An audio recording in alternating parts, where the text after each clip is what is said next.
자, 14강 시작하도록 하겠습니다. 그 도시재생 뉴딜 사업을 함에 있어가지고 이제 주민주도 도시재생 뉴딜의 문제인식, 뭐가 문제냐라는 거를 이제 짚어볼 텐데요. 그 첫 번째 이제 도시재생이 기초지자체의 사업으로만 인식되는 한계가 발생을 합니다. 그 도시재생 뉴딜 사업을 추진함에 있어서 바람직한 상황은 주민이 자발적으로 협의체를 구성하는 것이며, 가장 이상적인 상황은 이미 다수의 주민이 공감하는 대표성을 가진 주민협의체나 공동체가 존재하고, 이들이 이제 그 거주지역에 대한 재생사업의 필요성을 느껴가지고 자발적으로 그 다양한 사업에 대한 구상을 진행하는 경우입니다. 이게 가장 이상적이죠. 자발적으로 하시는 거. 그래야 이제 나중에 뭐 토지 수용이나 이런 데 있어서도 이제 뭐랄까요, 그 여러 가지 잡음이 없겠죠. 후자의 경우는 고민할 것도 없이 도시재생 활성화 지역으로 선정 요건이 갖춰지면 주민의 요구를 수렴하고 사업 가능성을 타진해서 계획서를 바로 작성하는 것이 가능합니다. 또한 이들의 요구로 인해서 사업이 진행되기 때문에 차후에 공동이용시설 등이 건립되더라도 유지관리 등에 대한 문제를 좀 더 쉽게 풀어나갈 수도 있을 겁니다. 하지만 현재 상황은 대체로 주민의 요구보다 지자체에서 국가 공모사업에 적합한 대상자를 선정하고 학회 혹은 엔지니어 업체 등과 함께 계획서를 작성하는 방식으로 진행이 됩니다. 계획서 작성 과정에서 흔히 마을 학교 또는 도시재생 학교 등으로 불리는 프로그램에 30에서 50여 명의 주민이 참여하고, 이들을 중심으로 주민협의체를 구성하고 그 다음에 이들의 의견을 계획서 내에 반영해서 국가 공모에 신청하는 절차로 진행이 됩니다. 이 때문에 계획 초기부터 주민들은 도시재생을 공무원이 하는 일을 도와주는 혹은 잠시 참여해주는 것 정도로 자신의 역할을 한정짓곤 합니다. 그 주민설명회나 공청회에서 계획 수립자가 도시재생 뉴딜의 주인은 주민들이고 사업 이후 모든 관리는 주민의 책임이자 권리라고 설명을 하지만, 정작 이제 피부로 와닿지 않는 것이 현실인 것이죠. 그 우리나라에서 주민이 나서서 관을 상대로 계획서를 발표하고 예산을 확보하고 실행해서 정산까지 해보는 경험을 하는 경우는 드물기 때문에 주민에게 이러한 반응은 너무나도 당연하다고 할 수 있습니다. 따라서 도시재생 뉴딜의 결과물로서 그 커뮤니티 센터 혹은 이제 마을 관리소 등이 건립되더라도 시설에 대한 주민들의 애착심과 책임의식을 기대하기는 어려운 것이 현실입니다. 두 번째, 주민주도 조직 형성이 어려움. 도시재생 뉴딜 로드맵에서도 도시재생 이전에 교육과 주민 제한 그 사업 등 역량 강화와 주민협의체, 도시재생 지원센터 설립 등 거버넌스를 구축한 다음에 재생사업을 시작할 것을 이제 권장을 하고 있습니다. 근데 이 지점에서 가장 큰 문제가 발생을 하는데요. 그 주민주도 조직이라는 게 과연 어떤 사람들로 구성된 조직이냐, 그 누가 이런 조직을 형성하냐, 이게 사실 재건축 조합밖에 없어요. 주민주도 조직은 뭐 반상회가 이걸 할 겁니까? 그러니까 뭐가 이득이 생겨야 주민들이 참여를 하지, 그게 아닌 다음에야 어떤 주민이 여기서 이걸 주도해 가지고 하겠으며, 또 여기에 누가 여기에 이제 응해서 따라갈 것이며, 그 다음에 여기에 들어가는 제반 비용은 누가 부담하겠습니까? 이거는 자체적으로 해야 되거든요, 비용 부담은. 그러니까 여기에서부터 딱 걸리는 겁니다. 아니 도대체 누구 돈으로, 저 사람이 나서면 저 사람이 왜 나서, 이렇게 되는 거예요.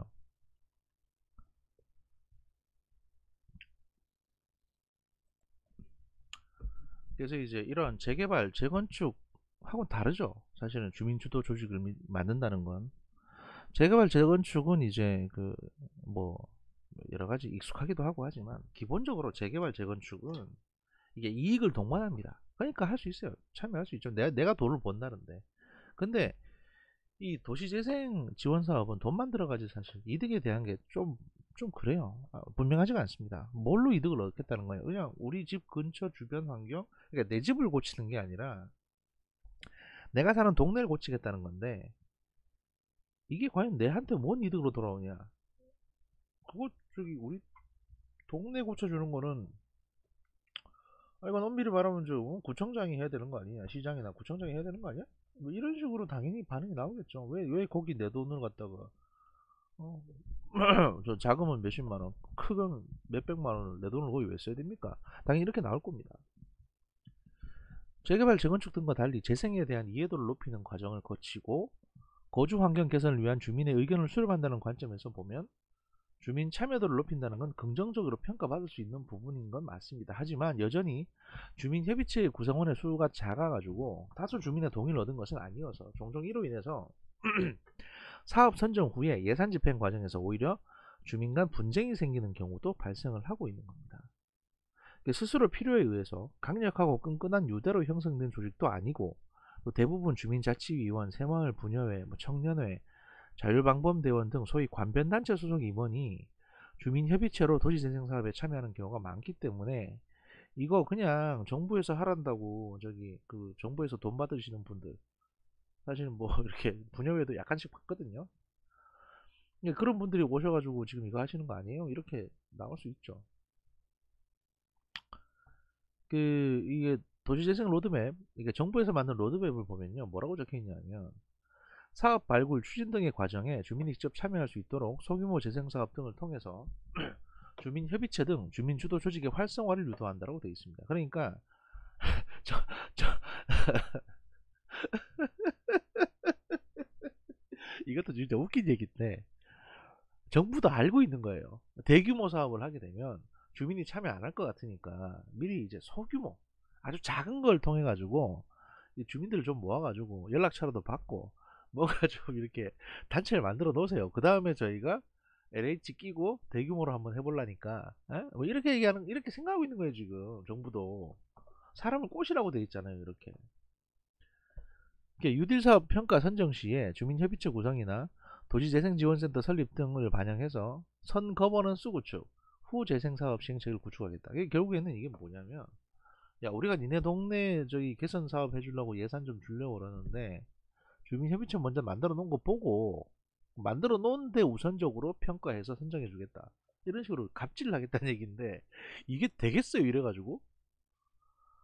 전 이게 참 의문인 거예요. 물론 이제 이 정부에서 생각하는 좋은 저기 플러스 사고만 돌린다고 합시다. 그러면 정부에서 생각하는 건 뭐냐 그러면 요즘 뭐 협동조합이나 생협이나 어떤 동네 뭐 분야에 많으니까 그런 분들 모이셔가지고 일단 단체 만들어 놓고 뭐 조그만 성과도 내보고 뭐 어떤 지역을 어떻게 개선하겠다라고 이렇게 사업 계획서 같은 것도 좀 만들어 가지고 정부에 이렇게 제안해 보세요. 그럼 저희가 뭐 그 고치는 돈 드릴게요. 뭐 이렇게 할 수는 있겠죠. 그렇게 그게 선순환 적이 그러니까 플러스 회고 그러니까 플러스 사고를 이렇게 긍정적인 사고 방식을 통해서 주민들이 그렇게 움직일 수도 있을 거라고 생각을 하는 건데 문제는요. 지금 이 유딜 사업에서 지원하려고 하는 지역이 저소득층 지역입니다. 무슨 말이냐면 중산층이나 적어도 이제 조금 사는 사람들이 사는 데는 이렇게 협의를 많이 해요. 주민들끼리 모여가지고. 근데 저소득층 같은 경우에는 당장 먹고 살기도 바쁘기 때문에 이런 협의체가 만들어지기가 상당히 어려워요. 그럼 내가 당장 지금 먹고 살기가 힘든데 그 휴일이나 밤에 가서 뭐 누굴 만나겠습니까? 그러니까 이런 계획을 하고 협의를 하고 하는 게 뭐 진짜 이걸 전담해서 하는 독보적인 그러니까 진짜 어떤 진짜 영웅한 사람이 그 동네에 있지 않으면 아무도 못 한다고요.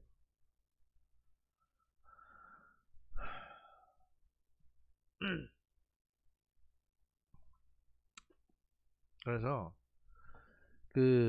처음에 이제 도시사업 선정하고 사업 시행하고 주민차도 유도하고 뭐 이런 시스템에서 아예 그냥 투비 그러니까 주민들이 거버넌스가 구축돼 있고 협의체가 돼 있으면 사업을 주겠다. 뭐 이런 식으로 지금 좀 그냥 앉아서 그냥 그러니까 유딜 사업 하는 걸 좀 받아보겠다. 뭐 이런 식인데 이거는 진짜 그 중소기업이나 이런 정부 예산 받아가지고 왜 저 그 한 절반 정도 고용 창출하라고 해서 정부에서 뭐 예산 인건비의 한 6, 70% 지원해 줄 테니까 고용 좀 늘리세요 해가지고 그 어떤 뭐 한 100명 이하 되는 이제 회사에서 그러면 우리 뭐 빅데이터 사업 하나 합시다 이래가지고 뭐 부서 하나 만들고 인력 한 저기 한 인원 한 5명 뽑아가지고 거기서 이제 2년 3년 정도 기한으로 한 몇 억 받습니다. 그래서 거기서 이제 인건비도 나가고 직원 한 5명 더 쓰는 거죠. 근데 걔들한테는 걔들이 해야 되는 프로젝트가 있는데 실제 정부에서 지원받으면 한 명만 그걸 전담하고 나머지 4명은 그 회사 일을 해요. 그러니까 그 회사 일을 해주는데 정부에서 인건비의 70%를 대주는 거예요. 그런 회사들이나 제안서 만들어가지고 정부 돈 따먹으려고 이런 데 신청하는 거지 그냥 일반 주민들은 이거 신청할 수 있는 역량도 없고 계획서 어떻게 쓰는지도 몰라요. 그런데 이걸 이렇게 하겠다고 지금 나눈 겁니다. 제가 자꾸 이제 정부 안을 비판해가지고 좀 죄송스러운데, 뭐 들으신 분들 중에 공무원분도 많을 테니까, 지금 중앙정부에서 하는 일이 지금 이겁니다. 왜냐하면 이게 이데올로기 제가 말씀 안 드리려고 하는데, 너무 이렇게 선한 사고만 돌려가지고 사람들이 이렇게 다 우리가 지원자금 주겠다 그러면 니네 뭘 짜오면 우리가 그거 보고 마음에 들면 지원자금 줄게 라고 생각하면서, 그러면 사람들이 다 짜올 줄 알아요. 아니라고요. 저소득층이나 중하층민이 사는 사람들은 하루 먹고 하루 자기도 바쁘기 때문에 그런 걸 짜갈 겨를도 정신도 없다고요. 이러니 성과가 나올 리가 있습니까? 성과 안 나오죠. 지금 2020년이 됐는데 여기 도시재생 유딜 사업 해가지고 성과 얻었다는 거 저는 솔직히 본 적이 없습니다. 그래서 제가 지금 약간 빡쳐서 이런 말씀 드리는 거예요. 주민이 스스로 주도해서 모임이 형성되는 것이 아니라 지자체 공무원이 자리를 마련해서 모이는 경우가 많기 때문에 모임의 성격이 수동적으로 진행되는 경우가 있는가 하면, 계획 수립이나 집행에 참여하고 의견도 제기하면서 활발히 활동을 했지만 이 사업 완료 후에 이끌어주는 주체가 없으면 재배치 자체가 와야 되는 경우가 발생을 합니다. 왜냐하면 더 이상 돈이 안 나오니까. 적어도 이제 정부에서 조금이라도 한 몇백이라도 예산이 나오면 그것 때문에 사람들 모이고 하긴 하는데, 그것마저 안 나오면 그냥 거기서 그냥 끝나는 겁니다. 이 때문에 사업의 결과물로 건립되는 커뮤니티 센터 등에 대해서 주체성을 갖지 못하기도 하고, 사실상 주민에게 자발적으로 운영을 하라고 맡기기에는 역량이 부족한 것도 사실입니다. 주민 입장에서 보면 거주 공간에 대한 고질적 문제 해결이 조금이나마 해소될 수 있는 도시재생이 반갑기도 하지만, 한편 사업이 완료돼서 국가 및 지자체의 그 지원이 끊어진 상황에서는 재정 지원을 바탕으로 시작됐던 다양한 모임과 프로그램 등을 지속적으로 시행하고 신규로 건립된 공간을 스스로 알아서 운영하라고 맡기면 난감할 수밖에 없는 겁니다. 이거 뭐 어떻게, 이거 뭐 무슨 돈으로 이거 운영을 해요? 당장 전기세 내기도 어려운데 누구 주머니에서 전기세가 나갈 거면 그 통장이 이제 텅텅 비었는데 어떻게 하겠습니까? 이거를. 그렇다고 해서 이거를 세를 주지도 못해요. 왜냐하면 공공 건물이기 때문에 만약에 세를 준다 그러면 누가 이거를 계약 상대자가 돼가지고 뭐 여기다 편의점 들어오게 하겠습니까? 그건 또 안 되거든요. 그렇게 영리 목적으로는 주민 자체적으로 하는 건 몰라도 이런 상황입니다. 도시재생과 사회적 경제 연계 과연 필요한가? 이쯤 되면 과연 이게 그냥 필요한 일이냐? 여기에다 진짜 국가가 예산을 이렇게 쓸 일이냐? 라는 생각이 들게 마련인데요. 도시재생 사업의 지속성 모색, 그 도시재생 마을관리협동조합 제도 도입, 그 도시재생 유딜 사업에서는 주민의 관심과 참여를 요구하면서 사업 내용의 발굴 및 계획 수립도 함께 하는 정책을 추진합니다. 특히 노후주택의 정비 및 기초생활 인프라 공급을 통해서 노후주거지의 주거 환경 개선을 추진하는 데 있어서 주민의 역할이 굉장히 중요하다는 걸 인식을 하고 있습니다. 특히 이게 노후주거지, 그러니까 낡은 주택가들, 여기에 주민들이 동의 안 해주면 하나도 못 고칩니다. 이에 도시재생 사업의 지속성을 확보하기 위해서 물리적 주거 환경 개선과 함께 주민이 주도적으로 주거지를 유지 관리할 주민 조직이 필요함을 인지하고 2019년 3월 국토교통부에서는 도시재생 마을관리 협동조합 육성 및 공공지원 가이드라인, 이하 마을조합 가이드라인을 발표하게 됩니다. 이게 사실 이게 진짜 문제 삼고 싶은 게 뭐냐면, 아니 그러니까 협동조합이면 뭐든지 다 되는 줄 알아요, 이 양반들은. 그러니까 이것도 사실은 뭐 협동조합 얘기 아시잖아요. 2012년 이후에 박원순 시장이 서울시장으로 들어오면서 그때 협동조합 붐이 일었습니다. 물론 이제 정부에서 협동조합 관련 법을 개선한 것도 있지만 그러다 보니까 진짜 개나 소나 다 협동조합 만들고 저기 마을기업 만들고 이랬어요. 표현이 좀 격해서 그런데, 심지어 뭐 무슨 맘카페, 무슨 어디 뭐 군포 의왕 맘카페, 뭐 이런 맘카페들도 마치 자기들이 무슨 협동조합인 양 사업자 등록증 내고 사업하겠다고 하면서 시나 지자체에서 그 보조금을 받아갔습니다. 정부에서 받아간 것도 있고요. 그게 한 곳당 3천만원에서 300만원 왔다 갔다 한다고 하더라고요. 그러니까 이거는 사실 제가 보기에는 그냥 진보 쪽 정치인들이 이제 협동조합을 좀 확대해가지고 그 소위 말해서 시민단체나 협동조합에 기반하는 정부 지지 기반을 좀 만들려고 했던 것 같아요. 뭐 이게 나쁜 건 잘만 굴러가면 나쁜 건 아니죠. 그리고 과거에 그 지원금이라는 건 사실 이제 많은 시민단체로 그냥 흘러들어갔던 지원금이었거든요. 그래서 이걸 좀 의미 있게 쓰겠다는 얘기는 맞습니다. 과거 그 지원금이 어떤 식으로 흘러들어가냐면 그때는 제3섹터라고 그래가지고 뭐 해병대 전후에 뭐 무슨 특전사 전후에 이런 데에도 막 운영 지원 자금으로 이래가지고 뭐 1년에 뭐 200만원 300만원 들어갔었습니다. 그리고 거기에 대한 증빙 자료 어차피 예산 받으셨으니까 지원 보조 받았으니까 거기에 대해서 이제 집행한 증빙 자료 내라 그러면 없다 그러고 막 오만 일이 뭐 돈 준다고 갑질하냐고 그러고 막 오만 일이 다 있었거든요. 그래서 그런데 나가는 돈을 다 끊어버리고 다 불필요한 거 다 없애버리고 심지어 어버이 연합도 받았다니까요. 그러니까 그거 다 없애버리고 이제 협동조합 만들면 협동조합에게 그 사업계획서 받아가지고 지원 자금 주겠다 이렇게 된 거예요. 그래서 거기에서 파생돼 가지고 마을 관리 같은 경우도 이런 식으로 하자라고 해서 이제 이렇게 들어간 건데 요즘 협동조합 활성화돼 있으니까 마을 관리 도시재생 마을 관리도 협동조합에게 맡기면 좋지 않을까요? 라고 이제 그 국토교통부의 어떤 인간이 제안을 했겠죠. 아니면 그 상급자가 얘기를 했거나. 그래서 마을관리 협동조합의 개념을 보면 도시재생 관련 국가지원사업 추진 지역 내에서 지속적인 마을관리를 위해서 주민을 조합원으로 하는 사회적 협동조합으로 협동조합 기본법에 따라 주 사업 소관부처인 국토교통부에서 설립을 인가하게 됩니다. 이게 그냥 일반 회사 같은 겁니다. 농업협동조합도 이런 거잖아요, 결국에는. 근데 이건 이제 금융이 아니라 사회적 협동조합의 형태로 허가를 받고 나오는 거죠. 주 사업은 도시재생, 지역경제 활성화, 주민 권리 복리 증진 등을 위한 사업 등으로 이제 구성이 되어 있습니다. 지금 또르륵 하는 소리는 뭐냐면요. 시끄러워서 죄송한데 제가 지금 약 먹는 소리입니다. 몸이 그렇게 좋진 않아가지고 약을 좀 먹고 있습니다. 그 공공지원 분야에서는 육성지원, 도시재생사업 예산을 통해 초기 사업비 지원, 그리고 재생사업으로 공급되는 생활 SOC 시설 위탁 운영 및 주요 사업에 대한 사업화 지원 등의 내용들이 있습니다. 이게 이제 마을관리 협동조합의 기본적인 개념입니다. 여러분이 이제 이거 한편 뭐 여담인데 여러분이 이제 강의를 한편 들으시잖아요. 1시간 반짜리 강의를. 그러면 이거를 제작하는 시간은요. 1시간 반이 아니고요. 한 3, 4시간 정도 걸립니다. 왜냐면 중간에 이제 에러 나오면 편집도 해야 되고 그 다음에 중간에 한번 자료도 다시 훑어봐야 되고 해서 잠깐 멈춤하고 자료 찾아보고 다시 하고 뭐 이런 기간이 다 포함되기 때문에 한 편 만드는데 한 3, 4시간 걸려서 제가 이제 이거를 하루에 여러 개를 뽑을 수가 없어요, 사실은. 그리고 이제 한 3, 4시간 말하고 나면 또 목도 쉬어야 되고 하니까 그래서 하루에 많이 만들어봤자 2개밖에 못 만들거든요. 2개도 사실은 하루 종일 걸리는 거죠. 그러니까 그 점을 좀 양해해 주셨으면 좋겠습니다. 그냥 읽어내려가지고 이게 진짜 쉬운 일이 아니라서요.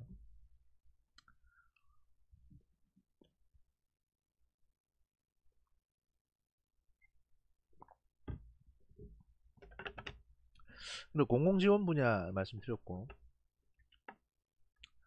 마을조합 가이드라인에서 추진 배경을 관리협동조합이 노후 주거지의 주택과 도시재생 사업을 통해 공급된 주차장 등 기초 생활 인프라 등을 관리하도록 육성 추진이라고 밝히고 있습니다. 마을조합 육성을 위해서 조합 설립 전과 후에 다양한 지원 방안도 제시가 되고 있고요. 조합 설립 전 단계에서 지자체에서 이제 도시재생 활성화 계획에 마을조합 육성 계획 및 관련 지원 사업 예산을 도시재생 사업비, 그러니까 이제 뭐 주민 공동체 역량 강화 사업이나 거버넌스 육성 사업 등등 이걸 활용해서 이제 반영을 하고 마을 관리를 위한 주민 대표 조직을 도시재생 사업 선정 시부터 중점 육성할 것을 지자체에 협조사항으로 요청하기도 했습니다. 그래가지고 이게 이제 협조사항 그 내용들을 보면 보통 공문은 이런 식으로 만들죠. 그러니까 어떤 내용으로 협조사항을 요청하니까 이거 좀 해주시기 바랍니다. 그래서 예산 집행 지침에 이런 것들이 이제 들어있는데요. 이걸 설명을 해드리면 마을 협동조합 지원 내용, 지원 대상은 이제 마을조합 관련해서 도시재생 활성화 계획을 실행 계획을 하고 있는 이제 그 지자체 및 지역 주민을 대상으로 하고요. 기간은 약 5개월 정도. 그러니까 이제 2개월의 기초교육이 들어가고, 그 다음에 3개월간의 실전 준비. 이거 무슨 진짜 군사 작전하듯이 한다는 얘기죠. 그리고 예산은 그 도시재생 사업비 예산 중에 주민 역량 강화 사업 예산으로 이제 집행을 한다는 겁니다. 그 내용을 보면 마을조합 기초교육 및 실전 준비가 있습니다.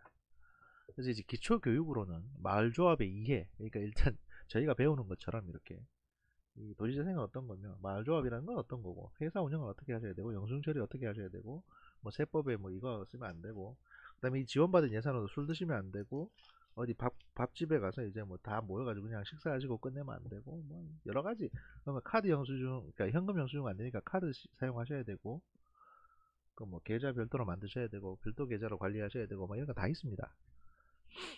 그리고 개인 카드 쓰시면 사유서 첨부하셔야 되고 뭐 이런 게 다 있죠. 기초교육으로 마을조합의 이해, 그리고 조합 설립에 필요한 추진 절차 및 내용, 관련 선진 사례 탐방 등으로 구성이 되어 있고요. 그다음에 실전 준비로는 사업 계획서를 만드는 법, 그다음에 관련 서류 일체 준비하는 법, 이거 뭐 인감 증명이나 뭐 여러 가지 있거든요. 그러니까 하나의 협동조합이면 하나의 회사를 차리는 거기 때문에 그것도 이제 그 임원진이 있고 또 조합원들이 이제 조합비도 출자해야 되고 뭐 이런 게 있습니다. 그러려면 이제 뭐 특정한 어떤 법적인 것도 해야 되고 또 법원의 승인도 받아야 되고 이러니까 법원 등기도 해야 되고 사회적 경제 조직 네트워크 구축, 그 다음에 운영 지원 전문기관 지정 등으로 구성이 됩니다. 이건 이제 각 지자체별로 개별적으로 수행하게 돼 있고요. 운영은 어떻게 하냐? 기초교육은 지원기구, 지원 프로그램 등을 활용하고 실전 준비는 그 도시재생 뉴딜 사업 예산 등을 활용해서 지자체나 마을조합에서 개별적으로 수행하는 걸로 이렇게 지금 추진이 되고 있습니다. 그래서 참고사항을 보면 2018년도 도시재생 뉴딜 사업, 주민주도 사업 중에 예산 집행을 어떻게 했는지 내용을 볼 수 있는데요. 이걸 내용을 보면 첫 번째 역량 강화 사업 분야에서 교육 및 주민 홍보 사업으로 시행 주체는 지자체가 했고 교육비 및 주민 홍보비로 해가지고 그 도시재생 대학 등 교육 비용, 그 다음에 주민 설명회, 간담회 비용 등등 해가지고 한 건당 그 5천만 원 이내로 지원을 했다는 거죠. 이게 통상 이게 한 3천에서 4천 정도 지원이 된 걸로 교육비나 주민 홍보 비용으로. 왜냐하면 뭐 간담회, 주민 설명회 이런 건 별로 돈이 안 드는데 여기 이제 뭐 탐방, 선진사례 탐방이니까 외국에 갈 수도 있고 대표 몇 명 뽑아서 외국으로 보낼 수도 있고 또 국내 이렇게 좀 잘 된 데 관광할 수도 있는 거거든요. 하여튼 그런 비용으로 나갔고 거버넌스 운영에 관해서는 이제 시스템 운영에 관해서는 운영 비용으로 해서 지자체에서 각종 협의체 운영 비용으로 그냥 이게 그야말로 잡비예요. 그냥 교통비, 식대, 뭐 음료, 사무용품, 재료비, 업무 진행비와 강사료 자문비 이런 거. 그러니까 와서 이제 강연해 주는 사람들한테 강사료 받고 막 강사료 주고 하는 것들이고요. 주민 조직 관련 공간의 임차료 이것도 이제 뭐 사무실이나 뭐 이런 걸 하나 빌려야 되니까. 근데 이제 이 주민 관련 공간의 임차료나 인건비 등은 편성 불가로 되어 있는 거 보면 이거는 이 위에 이제 이 교육비나 주민 홍보비에서 집행을 하지 않았나 싶은 생각이 듭니다. 아니면 그냥 무료봉사, 자원봉사로 처리했거나. 참 날로 하시네요. 이거 보면 진짜. 하여튼 뭐 이랬다는 거고요. 조합이 설립되고 난 후에는 공공지원 요건을 갖춘 마을조합 초기 사업비를 도시재생 사업비로 2년간 최대 5천만 원까지 지원 가능한 것으로 소개를 하고 있습니다. 그러니까 조합이 만들어지면 여기에 대한 지원비로 최대 이제 1억 정도 주겠다는 거죠. 2년 동안. 2년 동안 합해서 1억. 이게 최대입니다. 그러면 보통 한 8천이나 뭐 7천 가겠죠. 마을조합 초기 사업비 지원 분야를 보면 지원 한도는 조합 설립 후 2년간 최대 5천만원.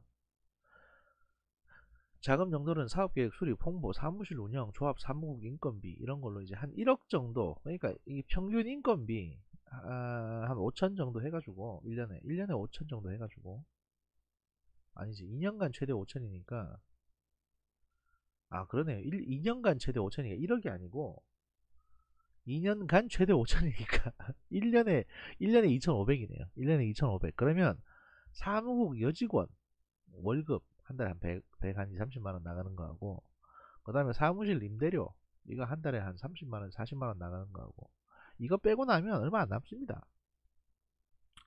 그럼 이게 이제 이게 하겠어요? 이래가지고 임금비도 안 나오는데 직원 한 명이랑 조그만 오피스텔 하나 두는 게 다예요. 이렇게 되면. 왜냐하면 1년에 2,500만원 지원해 주는 거니까. 그것도 최대. 초기 사업비 지원 절차, 연차별 사업 시행 계획서 작성하고요. 신청해서 검토 및 결정을 지자체에서 하게 되면, 집행관리는 운영지원 전문기관, 그러니까 지자체 내에 아마 마을협동조합 뭐 이게 있거나 아니면 국토부 내에 이제 이게 있겠죠. 그래서 이제 이 지자체에서 돈 주고 조합이 정산해주고 이렇게 회계 정산까지 맞는 이런 형태로 이제 진행이 된다는 겁니다. 그러니까 사실 예산 집행이, 다른 거는 그냥 개념적으로 뭐 이렇게 거버넌스 구축하고 뭐 하고 뭐 주민 교육하고 뭐 이렇게 돼 있는데, 예산 집행 분야는 되게 꼼꼼하게 돼 있잖아요. 그리고 이 지자체에서 책임지고 정산 받으라 라고 돼 있거든요. 그러니까 이제 돈이 들어가는 부분이니까 이거는 이렇게 좀 깐깐하게 하겠다는 거고요. 아, 마을조합의 사업화 지원, 그러니까 가이드라인에서는 국가의 공공지원을 받는 도시재생 사업 대상지의 관리를 위해서 마을조합을 만들 것을 권장을 하고 있습니다.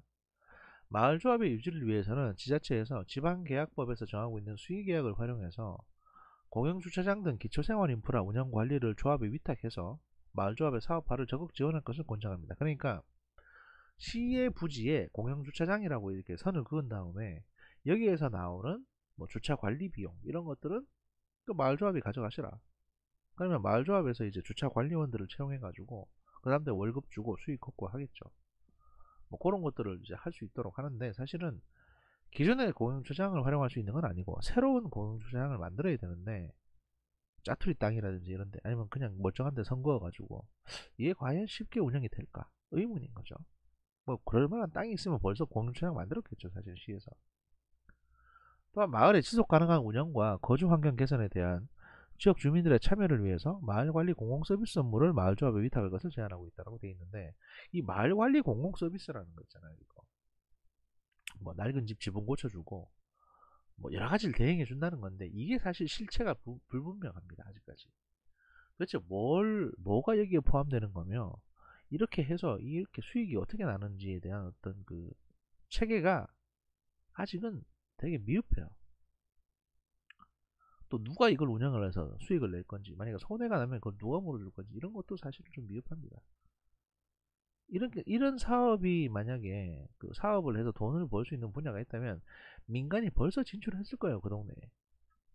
근데 여긴 그건 아니고, 일단 뭐라도 하려면 주민들이 일단 조합을 만들어야 되고, 조합이라는 거는 그냥 주민들이 사인만 하고 내가 여기 조합원입니다라고 해서 만들어지는 게 아니고요. 조합비를 내셔야 됩니다. 몇만 원이든 간에 담은 한 달에 몇만 원이라도 조합비를 내셔야 돼요. 그러니까 이게 문제라는 거죠, 사실은. 그래서 이제 이거 약간 의미가 불명한 마을관리 공공서비스에 대해서 이제 여기서 그 어떤 비전을 보여주겠다고 이제 비전을 내셨습니다. 내용을 보죠. 이게 마을관리 공공서비스 사업 위탁 아니라고 해서 정부에서 이런 식으로 하면 된다라고 만들어 놓으신 건데요. 이걸 제가 보고 되게 웃긴 게 뭐냐면, 제가 아까 말씀드렸잖아요. 마을관리 공공서비스라는 게 도대체 뭐냐, 뭘 가지고 이걸 구체적으로 그럼 어떤 사업을 하는 걸 말하는 거냐, 되게 이상하게 생각했잖아요. 근데 여기 보면 여기도 되게 모호하게 돼 있습니다. 이 양반들도 잘 모르는 것 같아요, 뭘 해야 되는지. 그래서 굳이 얘기한다면 보죠. 계약 방식은 수의계약 또는 경쟁입찰. 대상 사업은 재활용품 수거 사업. 이거 사실 하고 있거든요, 누군가가 고물상에서. 그 다음에 가로 청소, 그러니까 길가 청소하는 거를 이제 지역 주민들이 이렇게 하라는 건데, 이거 공공근로 사업으로 시에서 지금 하고 있는 게 있습니다. 그리고 저 청소부들, 그러니까 시에 소속되어 있는 공무원인 청소부들도, 환경미화원들도 이거 하고 계시고요. 등 이제 지역사회 거주 환경 차원에서 지역 주민들이 수행 가능한 마을관리 공공서비스를 하는 걸 사업으로 한다는 겁니다. 근데 이게 과연 얼마나 도래될까? 이게 사실 의문이에요. 왜냐하면 여기는 저소득층 지역이잖아요. 그래서 재활용품 수거 사업이라고 하는, 소위 말해서 고물이 그렇게 많이 나오진 않습니다. 뭐 택배 박스나 아파트 같은 데서는 택배박스나 캔이나 뭐 이런 것들이 쏟아져 나옵니다. 플라스틱도 그렇고. 근데 저소득층이 사는 곳에서는 그 택배박스나 뭐 이런 것들이 그렇게 많이 나오진 않아요. 그리고 여기 또 돌아다니면서 걷는 분이 계십니다. 그래서 마을에서 만약에 이걸 공공사업으로 하게 되면 또 누군가 몇몇 할머니나 할아버지들은 직장을 잃게 되겠죠. 만약 그 동네 사는 분일 텐데 이게 도대체 뭐하는 짓인가 싶습니다. 솔직히 추진 절차를 일단 보죠. 일단 뭐 하겠다고 하니까 뭐 하라고 하시고 그러면 추진 절차를 보겠습니다. 지자체, 도시재생추진단 또는 도시재생 행정협의회에서 마을조합에 위탁 가능한 그 기존의 공공서비스 사업 또는 신규 공공서비스 사업을 발굴을 합니다. 발굴이라는 얘기가 나왔잖아요. 그러면 지금 사실 얘들도 우리가 뭘 해야 될지 모르고 있는 상태라는 겁니다.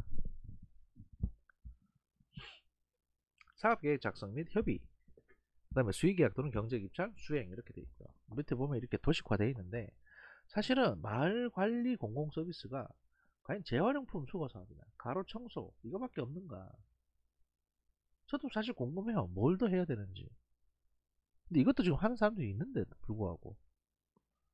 근데 이 마을관리 공공서비스를 조합해서 한다고 해서 이게 어마어마한 수익을 낼 수 있을까요? 모든 지역에서 공이?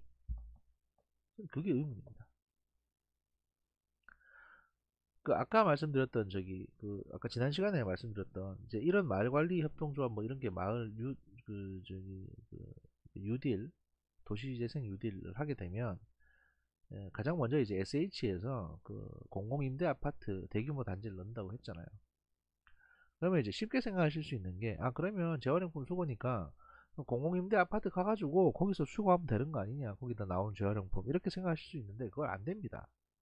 공공임대 아파트 같은 경우에는 거기 그냥 임대가 아니라 그냥 분양받아 들어가신 분들 계시기 때문에 그들의 이제 그 주민자치위원회 그건 그러니까 그 아파트에서 나오는 재활용품은 그 아파트 주민들의 재산이거든요. 그러니까 자기들이 이거는 별도 계약을 통해서 이게 수거업자한테 이걸 팔아가지고 수익을 남겨요. 그러니까 거기 있는 걸 가져올 수는 없습니다.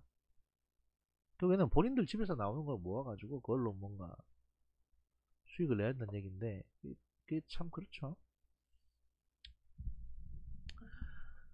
그 마을조합 가이드라인에서는 마을조합의 안정적 수입원 확보를 위해서 수익사업화가 필요함을 언급하고 있고 주택관리 서비스, 집수리 서비스, 사회적 주택사업, 에너지 자립사업, 마을 상점사업, 태양광 발전사업 등을 제시하고 있다고 돼 있는데 이것도 진짜 웃긴 얘기가 태양광 지금 한물 갔습니다. 지금 태양광 지금 넘쳐가지고 난리거든요. 그리고 에너지 자립사업이 사실은 태양광 발전사업하고 똑같은 거예요.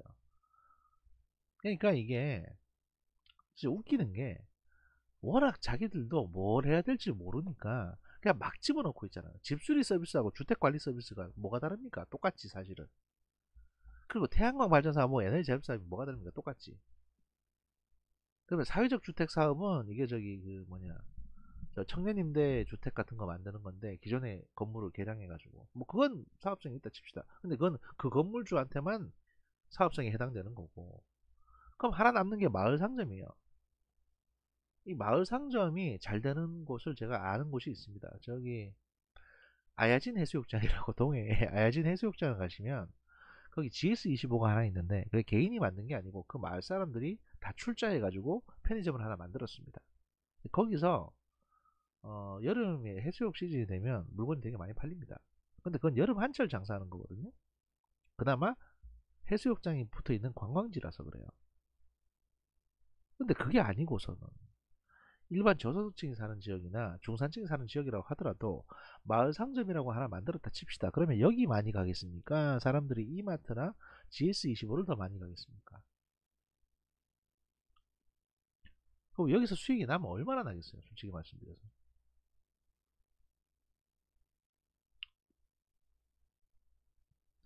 그래서 제가 강의를 하면서 계속 이렇게 비판적인 말씀을 드리는 게 되게 죄송스러운데 아무리 제가 좋은 눈으로 보려고 해도 지금 이 도시재생 뉴딜 현 정부가 하고 있는 도시재생 뉴딜 사업 같은 경우에는 너무 희망에 찬 청사진만 내놓고 있지 현실을 전혀 반영하지 못하고 있는 것처럼 보이는 겁니다.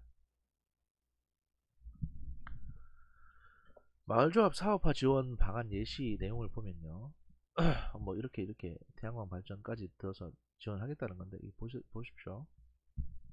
주택관리 서비스 사업화 지원이라고 해서 실거주자가 주택관리사한테 이렇게 이제 그 관리 서비스를 맡기면 경비, 청소 같은 걸 해주고 추가 서비스로 관리비를 납부하면 이게 해준다는 건데 그 그러니까 주택에 거주하시는 분, 그러니까 1, 2층짜리 주택에 거주하시는 분이 경비나 청소 서비스가 필요한가요? 솔직히 말씀드려서. 그리고 내가 내 집에 내 주택에 아파트에 사는 것도 아니고 내가 내 주택에 사는데 내가 왜 관리비를 내고 이 사람한테 경비나 청소 같은 거 서비스를 받겠습니까? 이거 되게 이상하잖아요, 구조가. 이게 보통 일반 주택에 사는 사람인데 아파트 살면 당연히 관리사무소가 알아서 해주겠죠. 근데 그게 아니잖아요, 지금. 그리고 여기 보면 이제 집수리 서비스 사업화 지원이라고 있습니다. 지자체에서 이제 집수리 사회적 기업, 그러니까 뭐 인테리어 업체겠죠.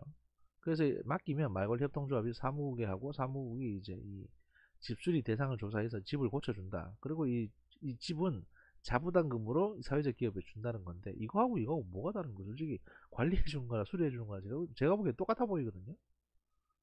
그래서 집수리 사업이나 주택관리 서비스나 같은 거 아니냐 지금 저는 그렇게 보고 있는 거고요. 그 다음에 사회적 주택 이 사업화 지원 LH에서 임대를 시세 30%를 임대를 내면 말관리 협동조합에서 이거를 재임대를 냅니다. 시세의 50%로.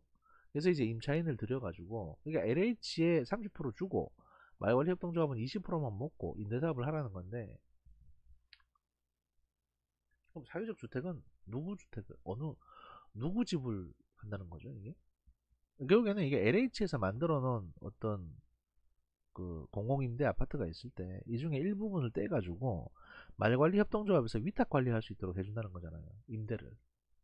근데 이거 가만 보시면요 무슨 문제가 있냐면 서울 안에 있는 LH의 공공임대 아파트는 경쟁률이 높아요. 그래서 미분양이 안 납니다.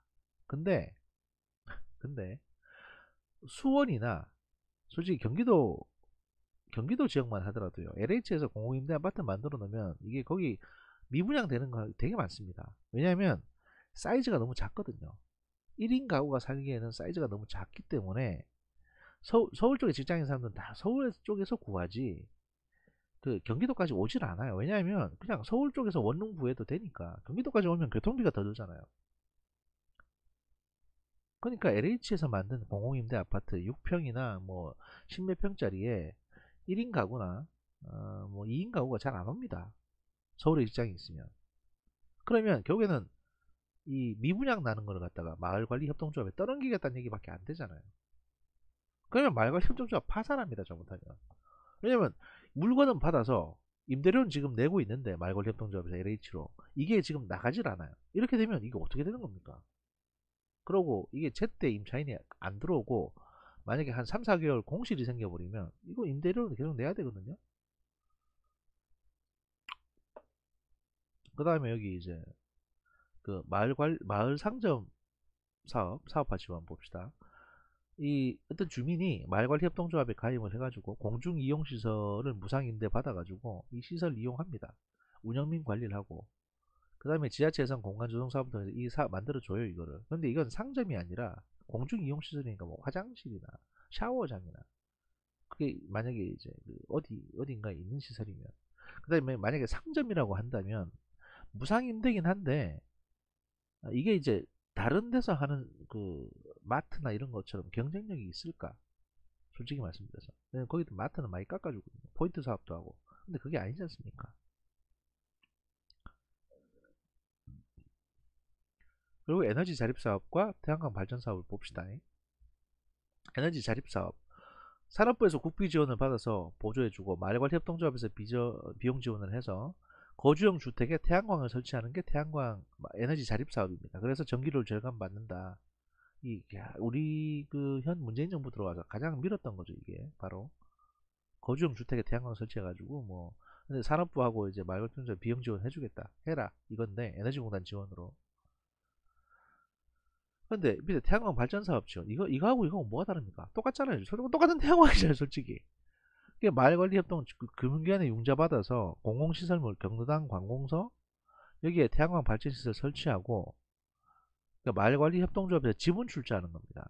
지자체에서도 지분 출자하고 여기는 이건 뭐냐면 위에 에너지 자립화 사업 같은 자립 사업 같은 경우에는 개인이 자기 주택에 이걸 하는 거고, 밑에 태양광 발전 사업은 공공시설물 경로당이나 관공서 같은 데다가 태양광 발전 시설을 설치하는데, 이 말관리 협동조합하고 지자체하고 공동으로 지분 출자를 해서 이 경비를 충당하는 거예요. 문제는 공공시설이기 때문에 공공시설이기 때문에 수익이 날 가능성이 거의 없습니다. 왜냐하면 밤 되면 꺼지거든요. 그리고 어지간한 공공시설은 이미 다 설치가 되어 있습니다. 그리고 지금 사실 태양광 한물 갔습니다. 지금 이제 그 사기 분양 받은 거, 이거 부실, 이거 고소고발 이어질 것만 남았어요 사실은. 제가 비판하는 포인트가 뭐냐면, 정부에서 마을관리협동조합의 어떤 그 먹거리를 찾아주겠다고 여러 가지를 갖다 고민하신 거는 참 감사한 일인데, 하나같이 실체가 없어요. 이게 실체가 되게 불분명한 것들입니다. 게다가 이 태양광 뒤에 누가 있었습니까? 최인혜 씨인가 뭐 이인혜 씨인가 하여튼 586 그 대부라고 불리는 그 진보 그 양반 뒤에 계셨잖아요. 그래서 돈 많이 드셨거든요 그 양반이. 이 태양광 모듈 이제 수입해가지고 파는 걸로 해가지고.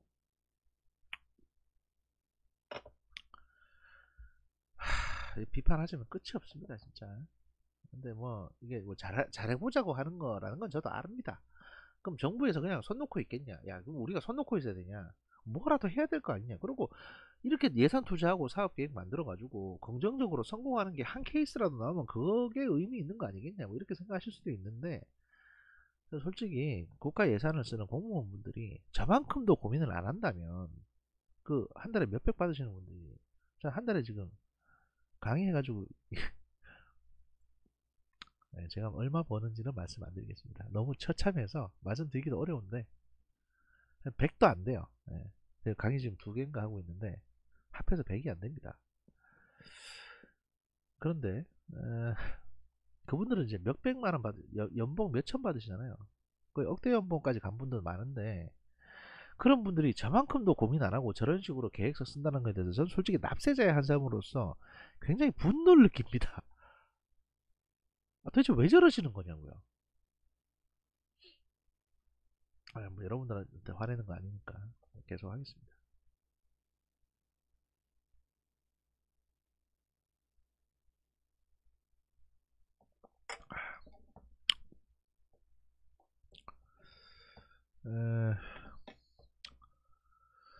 도시재생과 사회적 경제 연계의 필요성, 주민주도 협동조합이 직면한 과제에 대해서 보도록 하겠습니다. 국토교통부에서 도시재생 마을관리 협동조합 육성 및 공공지원 가이드라인을 발표를 했습니다만, 현실과 맞지 않는 부분이 있는 것은 사실입니다. 이거 뭐 인정하는 거죠, 얘들도. 도시재생 사업 대상지가 이제 주로 저소득층과 고령자가 다수 거주하는 지역 위주로 선정되는 점을 감안할 때, 주민과 함께 주민주도 조직을 형성하고 마을 운영 및 관리의 대표적인 주체로 마을조합을 만들어 나가는 것은 쉽지 않다. 노인네하고 전부 다 이제 뭐 좀 저소득층밖에 없으니까요. 주민을 대상으로 하는 교육 프로그램도 이론과 형식에 치우치는 경우가 많아서 재생 역량이 축적되지 못한 상황에서 예산 지원이 완료되면 사업 시행으로 설치된 인프라만 남고 주민 조직은 흐지부지 없어지는 경우가 허다하다. 다행히 이들과 함께 주민 주도 조직을 육성한다 하더라도 3에서 5년 정도의 이제 기간에 완료해야 할 도시재생 사업 기간 내에 마을조합을 만들고 수익 사업화 단계까지 도달하기를 기대하는 것은 현실적으로 어렵다고 할 수 있다. 이제 제대로 된 반성이 나오죠. 대구의 경우 2010년부터 2017년 6월 말까지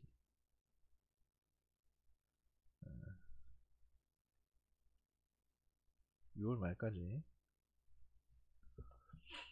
대구시 총 29곳에서 도시 활력 증진 지역 개발 사업, 이가 도활 사업이 시행되고 있으며, 이 중 총 5곳에서 주민들을 중심으로 협동조합이 설립되었다. 이 5개 협동조합 중에 마을기업으로 인증을 받은 경우는 2곳이 있다. 인증까지 받은 경우는. 도활 사업의 성격이 도시재생과 가장 유사한 점을 고려할 때 도할 사업을 통해 설립된 협동조합을 살펴보는 것은 큰 의미가 있다고 할 수 있다. 표 4-4-2에서 정리된 내용을 보면 대체로 도할 사업 시작 이후 3, 4년이 경과하여 협동조합이 설립되는 것을 알 수 있다. 그리고 설립된 협동조합이 모두 사업화하여 마을기업으로 발전하지는 못하고 있음을 알 수 있다. 물론 협동조합 설립이 사업화의 목적을 가지지 못한 경우도 있기에 현재의 상황에서 이들 협동조합의 사업화 혹은 기업화 성공 여부를 단언하는 것은 섣부르다 할 것이다. 섣부르다 할 수 있다. 또한 현재까지의 상황은 대체로 지자체에서 운영비 일부를 지원하는 것으로 알려져 있어서 도할 사업이 완전히 완료된 후에 조합에게 남겨진 마을 카페, 목공소 등의 시설을 스스로 운영할 수 있을지는 좀 더 지켜봐야 한다. 안 된다는 얘기죠.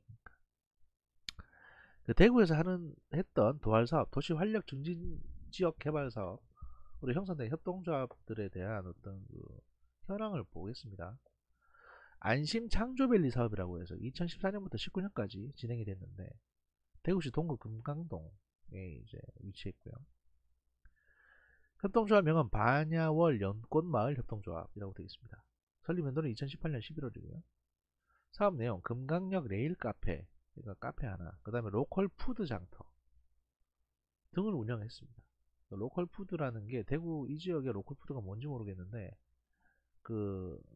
고속도로 휴게소 같은 데 가시면 뭐 꽃감 같은 거 팔면서 로컬 푸드 장터라고 이렇게 하나 만들어 놓은 거 있잖아요. 가게 같은 거. 뭐 그런 걸 운영했다는 얘기겠죠. 카페 하나, 조그만 이제 그 지역 생산품 파는 이제 장터마트 하나 운영했다는 얘기입니다. 그 다음에 이제 2000배 행복마을 만들기라는 사업으로 남구 이천동에, 이게 이천동이니까 이렇게 했나 보네요. 이천 행복마을 협동조합이 2016년 7월에 설립됐는데 여기도 이제 마을 카페 운영했고요. 마을 축제를 했습니다. 그래서 이제 카페, 사실 만만한 게 카페라고 보시면 전부 다 카페예요. 아니 무슨 커피숍이 일단 물장사가 이런 말씀 드리고 있는데 커피 만드는 기계 하나만 있으면 심지어 에스프레소 기계 없어도 그냥 이 커피 이렇게 맥심 사가지고 타서 주면 되니까 다방 같은 거를 하는 거죠 이렇게. 그 다음에 이제 행복한 날매골 만들기라고 해가지고 서구 비산 2, 3동 그래서 이제 한 5년간 운영이 됐는데 달성 토성마을 협동조합이라고 2017년 11월에 이제 그 협동조합 설립을 했고 여기도 이제 마을 카페 및 주차장 운영 또 다육이 체험 다육이는 다육식물이 있죠. 주차장하고 마을 카페 그냥 운영한 겁니다. 그럼 연암서당골이라고 해서 이제 연암서당골 협동조합 북구 상격동에 있는데 이것도 마을 목공소 이건 목공소는 좀 특이하죠. 뭐 아마 가구 만들기 체험 같은 거라든지 또 그렇게 만드는 걸 팔아보고 막 이렇게 했을 겁니다. 뭐 바둑판도 만들어 보고 막 이런 거 했겠죠. 마을 카페, 마을 축제 등의 운영. 수성 명품 단독주택지라고 해서 수성구 범호동 여기 좀 부촌입니다. 여기 수성구 범호동은 잘 사는 동네예요. 제가 살았기도 했고 저희 외갓집도 여기 있는데 여기 이제 야식골 협동조합 이런 걸 만들어 가지고 생필품 공동 구매 및 판매 사업, 도시공원 가꾸기, 마을 음악회 아무래도 좀 잘 사는 지역이다 보니까 조금 더 카페는 안 했습니다. 여기선 적어도 여기 카페 많거든요. 그래서 마을 음악회, 도시공원 가꾸기 기존에 있는 공원을 이렇게 좀 정비하는 걸 테고 생필품 공동 구매 및 판매 사업 그러니까 일단 공동 구매라는 건 자기들도 쓸 거니까 어차피 공부를 통해서 좀 더 싸게 사는 거, 그 다음에 남은 거 좀 파는 거 이런 걸 하셨다는 거고요. 이래서 이제 두 개가 마을 기업으로 선정이 됐다는 겁니다. 제가 보긴 참 그래요. 사회적 경제의 도시재생 연계 가능성에 대해서 이제 보면 도시재생을 계획하는 다수의 지자체와 주민들은 단순한 환경 개선보다는 해당 대상지의 경제 활성화를 원하는 경우가 많습니다. 뭐 당연히 그렇겠죠 사실은. 그러니까 그냥 만약에 동네 길 좀 넓히고 또 하수도 같은 거 좀 정비하고 전봇대 같은 거 좀 복잡한 전선 같은 거 이렇게 지중화하고 이런 것만 할 거였으면 내 돈을 여기에 왜 투입하겠습니까? 어차피 내 돈 들어가고 내 시간 뺏기는 건데. 그래서 이제 그걸 그렇게 하는 게 아니라 우리가 뭔가를 해가지고 시간 투자하든 뭔가를 해가지고 내한테 만약에 이득이 생기면 좋겠다. 하다못해 내 우리 집 애가 여기에 알바로 취직해가지고 인건비라도 벌 수 있는 뭔가 마트라든지 가게라든지 이런 걸 하나 만들면 좋겠다라고 생각을 하는 게 당연한 겁니다.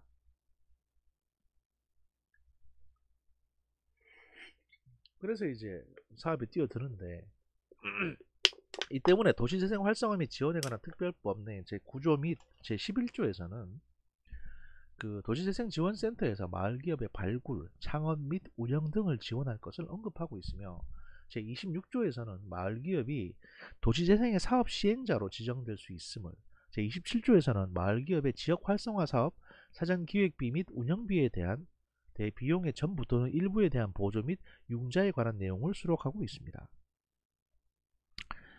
그 사회적 기업이나 협동조합, 마을기업 등 사회적 경제조직은 고용, 출자와 규정 등에 있어서 최소한의 법적 요구를 만족시키기 위한 요건을 갖춰야 하기에 해당 지역 내 어느 정도의 일자리 창출을 담보할 수 있기 때문에 그 사회적 경제적 재생에 긍정적인 영향을 미친다고 할 수 있습니다. 그 도시재생의 사회적 경제조직이 중요한 역할을 한 사례는 특히 영국에서 많이 찾아볼 수 있는데요. 영국에서는 다양한 사회적 기업이 빈곤 지역이나 저소득층 거주 지역 등에서 삶의 질 개선이나 문화, 관광 등을 대상으로 도시재생을 추진해 온 바 있습니다. 그러니까 영국 사람들은 그나마 우리하고는 좀 다르게 조금 이제 여러 가지들을 했다는 거죠. 이 내용을 한번 보시면 제가 꼼꼼하게 보여드리겠습니다. 영국의 도시재생과 사회적 기업 활동 내용을 보면요. 웨스트웨이라는 지역이 있는데 여기서는 이제 그 사회적 기업으로 웨스트웨이 디벨롭먼트 트러스트가 협동조합입니다. 제가 알기로. 그래서 이제 도시 빈곤 지역에 사는 사람들의 생활과 공간을 재생하는 목적으로 시작을 했고, 스포츠 레크레이션 시설 운영, 그 다음에 스포츠 개발 지원. 아무래도 이제 도시 빈곤 지역에서는 그 애들이 이런 스포츠 센터를 통해 가지고 애들을 갖다가 모아서 이제 탈선을 하지, 그러니까 학교 마치고 나서 탈선 안 하도록, 어디 뭐 가서 깡패짓 안 하도록 이렇게 좀 모아서 하는 게 있습니다. 특히 영국이 좀 이게 심합니다. 밤 문화가 일단 호주도 그렇고 영국도 그렇고 이 양반들은 밤 되면은 어른들은 펍에 가서 술 마시는데 애들은 할 게 없어요. 그러니까 이제 어디 가서 깡패짓하고 사람 패고 이러거든요. 그래서 그 스포츠 레크레이션, 스포츠 센터 같은 걸 만들어서 거기서 모여서 이렇게 뭔가를 좀 할 수 있도록 그런 걸 많이 좀 적극적으로 장려를 하죠.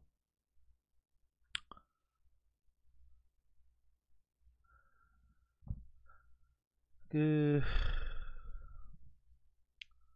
커뮤니티 개발, 교육, 예술문화활동 지원, 그리고 환경 개선과 관리, 그래서 광장 건설 및 상업시설 설치 등으로 이렇게 이제 했다는 거고, 이건 사실 우리가 한 거와 거의 비슷한 부분인데, 스포츠 레크레이션 시설 운영하는 거, 이건 어차피 청소년 목적이니까 이건 좀 독특하죠. 우리는 애들이 공부하는 것 때문에 이렇게 갈 수가 없는데, 또 내용 보시면 코인스트리트라는 데서는 이제 그 저소득층을 위한 주택, 녹지, 공원, 복지 서비스를 이제 만드는 데 집중을 했는데, 도심 주택 공급, 그러니까 이제 뭐 아마 주거가 불분명한 빈민들을 위한 이제 어떤 공급 사업일 겁니다. 그리고 이제 환경 정비, 주변 환경 정비, 공원 강가의 녹지 보도 정비 사업이 있고, 강가의 상업 시설 정비, 폐산업 시설 재생. 그러니까 이제 그 강변이 아마 껴 있는 데일 테고, 이러면 이제 강변에 이렇게 영국 같은 경우에는 그 배들도 많이 서 있고 그 배 안에 사는 사람도 많거든요. 그 다음에 폐 공장이나 폐 창고들이 많기 때문에 이런 것들을 다 이제 좀 뭐 스포츠 센터로 바꾼다든지 또 실내 농구장을 만든다든지 이런 식으로 해서 이제 재생 사업을 하는 것들이 있습니다. 그리고 스포츠 레크레이션 시설이나 콜롬보 스트리트 스포츠 센터를 만든다든지, 또 코인 스트리트 페스티벌을 운영한다든지. 이건 마을 축제인데 이건 빼고 스포츠 레크레이션 시설이나 콜롬보 스트리트 스포츠 센터, 위에도 보면 스포츠 레크레이션 시설이 있고 스포츠 개발이 있죠. 그러니까 일단 여기서 영국에서 스포츠라고 한다면, 스포츠 레크레이션 시설을 뭔가 한다고 한다면 이거는 이 지역의 청소년들을 위한 어떤 시설이라고 보시면 됩니다. 그 불량 학생 장난 아니게 많습니다. 미국도 사실은 그 흑인 쪽 이제 빈민가 애들이 밤에 별도 교육도 못 받고 뭐 농구나 하고 뭐 이러다 보니까 또 이제 그 갱단으로 발전하는 경우가 많아가지고 집중적으로 스포츠 레크레이션 또는 스포츠 센터 같은 것도 YMCA나 이런 것들을 이제 활성화해가지고 그쪽으로 사람들을 좀 끌어모을 수 있도록 굉장히 많이 이제 유도를 했었어요. 그래야 청소년 범죄를 좀 다운시킬 수 있기 때문에. 계속되는 내용을 보시면 엘리도 버니프란 리버풀 엘리도니안 지역에서 했던 건데 리버풀에서 했던 거죠. 지속 가능한 커뮤니티 재생을 위해서 비틀즈를 이용한 문화관광 사업. 이게 리버풀이 비틀즈의 탄생지니까요. 공업지대 운하 재생을 통한 문화공간 창출. 고전적 건물의 수복형 재생. 고전적 건물들이 많이 남아 있는데 이걸 이제 조금 더 아름답게 꾸며서 뭐 호텔로 한다든지 뭐 소규모 숙박시설을 만든다든지 뭐 이런 거죠. 그 다음에 주택, 소매점포, 공장 유치를 결합한 기업단지를 조성하는 것도 있고요. 그 다음에 스포츠 시설 및 커뮤니티 센터 조성 관리. 여기도 스포츠가 꼭 들어가죠. 이게 이제 이게 청소년 문제기 때문에 들어가는 거예요, 사실은. 노스힐 질링엄 같은 경우도 보면 스포츠 센터가 있습니다. 스포츠 관련 내용이 있습니다. 그래서 이게 복합적으로 다 이게 포함이 되는 거고, 타워 햄릿 센터 같은 경우에는 이게 이제 이것도 이제 다른 지역인데 도시 극빈곤 지구에서 환경 공생형 커뮤니티를 재생한다는 목적하에 에너지 절감형 주택 개량 사업 그린 홈 프로젝트라고 해가지고 영국에서는 이제 그 에너지 절감 그러니까 전력 저감형 시스템이나 또는 이제 영국은 기본적으로 이제 난방이 엉망이거든요. 단열이 잘 안 된 주택이 되게 많습니다. 그래서 이제 주택 단열을 갖다가 정부 보조금, 시 보조금으로 지원해주고 주택 개량하는 사업이 있어요. 이걸 말하는 겁니다. 그러니까 한 주택당 한 300만 원도 보조해 주는데 제가 그걸 어떻게 알고 있냐면 그 작년에 제가 한국전력의 이제 영국 프로젝트를 수행하면서 거기서 이제 영국이 이런 사례가 있다는 걸 알았거든요. 그래서 말씀드리는 거예요. 그다음 민간 쇼핑센터와 사회주택의 복합개발 공급, 그다음에 철도 폐선부 복합 재개발. 철도 폐선 부지를 공원이나 보육원이나 건강센터 같은 걸로 이제 전용할 수 있도록 그러니까 뭐 부지를 소유하고 있는 측하고 협상을 해가지고 거기다 병원을 짓는다든지 보육원을 짓는다든지 이렇게 한다는 거죠. 방치된 공원의 재생. 그러니까 공원이 있는데 이게 굉장히 슬럼화되어 있고 막 방치되어 있다면 이걸 갖다가 이제 좀 개량해가지고 일부 시설은 이제 부지는 뭐 저소득자용 주택으로 확보한다든지 또는 암벽 등반이나 어드벤처, 전기 자동차용 경기장, 전기 자동차 이게 카트 같은 거 말하는 겁니다. 카트. 이게 조그만 자동차 같은 거. 그다음에 어린이 놀이터로 이제 재생하는 부분. 그다음에 도시농장, 커뮤니티 가든 개발. 그러니까 도시농장도 괜찮죠. 그다음에 학교 녹화와 환경교육 프로그램을 연계. 조력, 풍력 발전 등 재생 가능 에너지를 이제 활용하는 사업들을 한다는 거. 이게 타워 햄릿 프로젝트고요. 이게 아무래도 이제 그 에너지 분야 쪽으로 조금 집중되어 있는 거죠. 이거는. 그 다음이 여기 이제 노스 질링엄에서 했던 그 프로젝트인데 선라이트가 들어가는 걸 보면 이건 뭐 그건 아니 대항광은 아니고 보시면 삶의 질 개선을 위한 커뮤니티 재생이라고 해서 건강생활센터를 갖다 유지하고 그 제너럴 프랙티 1차 진료기관 그러니까 이게 병원입니다. 병원. 이게 1차 진료기관 병원들을 이제 유치하고 약국, 유아원, 가족센터, 건강 및 심리상담 이제 진행할 수 있는 건강생활센터를 이제 유치하는 부분. 그 다음에 그 리빙룸 케이터링 이제 컴퍼니라고 해서 카페를 만드는 거. 그 다음에 이제 이것도 건강생활센터를 이제 활용할 수 있는 케이터링이니까 이게 이제 아마 배달 서비스 같은 걸 텐데 이건 제가 좀 이건 여러분들이 검색을 좀 해보세요. 이게 정확히 제가 카페는 아니고 이 카페라고 적혀있는데 그런 커피 마시는 카페는 아닌 것 같습니다. 건강생활센터로 되어 있는 거 보니까 라디오 선라이트라고 해서 지역 내 단체 활동 소개하고 이게 방송입니다. 그러니까 이 지역 내에 이제 라디오 방송을 이제 하나 하는 거죠. 마치 팟캐스트 하는 것처럼 예를 들어서 우리도 뭐 은평구 팟캐스트 또 뭐 무슨 마포 마을 팟캐스트 뭐 이런 게 있거든요. 그게 한 몇 년 전까지 굉장히 유행했습니다. 그 다음에 이제 선라이트 스튜디오라고 해서 디지털 녹음실로 교육 및 녹음 기회를 제공해서 수익을 얻는 이 사실 이 방송을 이렇게 하게 되면 녹음실도 굉장히 수익이 짭짤합니다. 그래서 이제 우리도 팟캐스트 한창 활성화할 때는 녹음실들이 굉장히 많았습니다. 근데 지금은 팟캐스트가 또 많이 죽어가지고 그 녹음실도 다 문 닫고 그랬죠. 그 다음에 썬라이트 디자인이라고 해서 썬라이트의 활동을 소개하고 각종 서비스 정보를 제공하는 이제 인쇄 및 출판 관련 이제 그 분야도 만들었고요. 썬라이트 피플이라고 해서 각종 교육 훈련 프로그램 진행 및 센터 내방객 안내 및 센터의 활동에 대한 대회 자문하는 것도 있었고, 파렌티스라고 해서 부모 등을 대상으로 육아 자녀 지도 등 지원, 그 다음에 썬라이트 가드닝이라고 해서 조경 및 주택 정원 관리 사업을 추진하는 게 있었습니다. 이게 여기는 썬라이트라는 이 태양, 햇빛, 썬라이트라는 고유명사 아래 여러 가지 프로젝트를 수행을 했고 여러 가지 이제 사업 분야를 갖다가 진행을 했죠.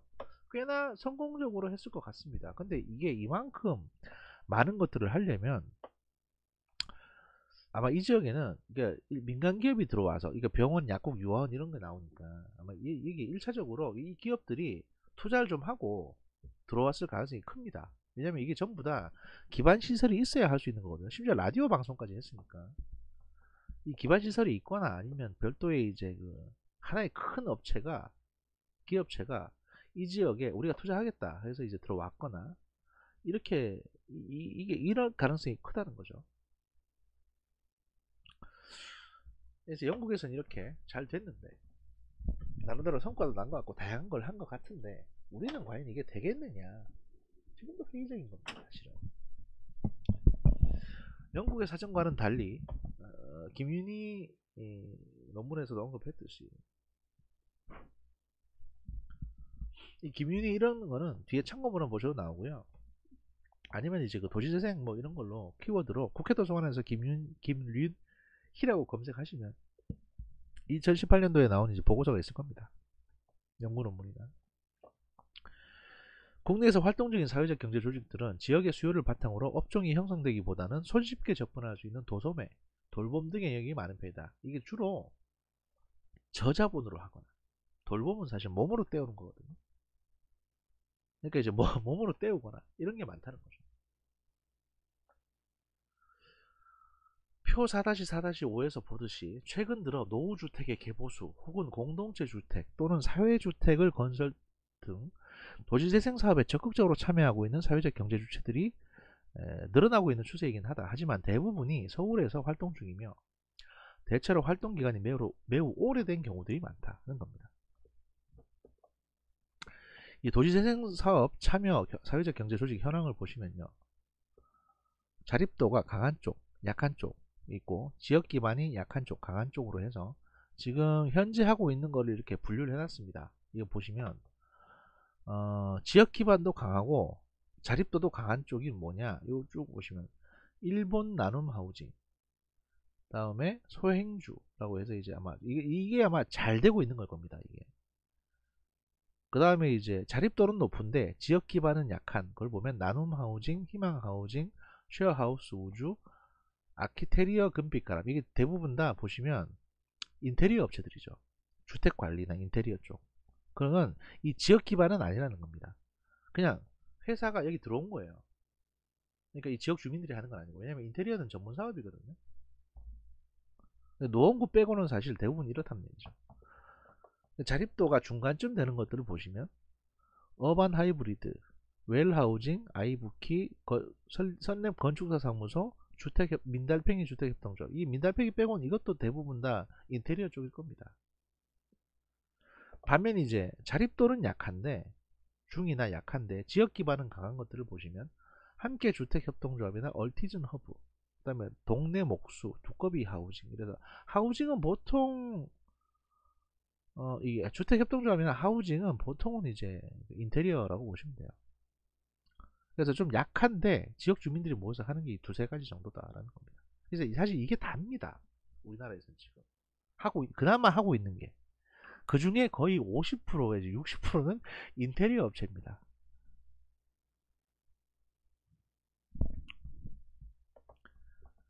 사실은 제가 이걸 보면서 무슨 생각이 드냐면 좀 참담하다 싶은 생각도 듭니다. 우리는 왜 진짜 이 모양일까 싶은 생각이 들어요. 솔직히 말씀드리면 창의력이 없는 건지 아니면 의지가 없는 건지 조금 그렇습니다, 솔직히.